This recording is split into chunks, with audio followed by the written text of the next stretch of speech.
Saka si ate kay magkuhan siya sa buhok si ang lola. Yang ibutang ang buhok si ang lola. Awiri lang siya. Siya ipakbutang nga dito. Step ate. Ipakadapli na. Ano ba? Sige. Yung buwak.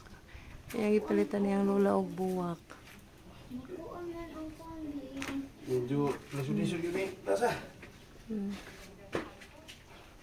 Sunog. Sinang pa ako mag-uban. Sige lang kayo.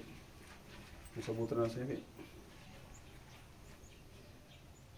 Sa sunod na ito are, maghimo ta ni. Ito ibutan na. Masuha. O mo request na rin. No? Request mo na din. Siyam bubuk. Siyam ba? Siyam. No?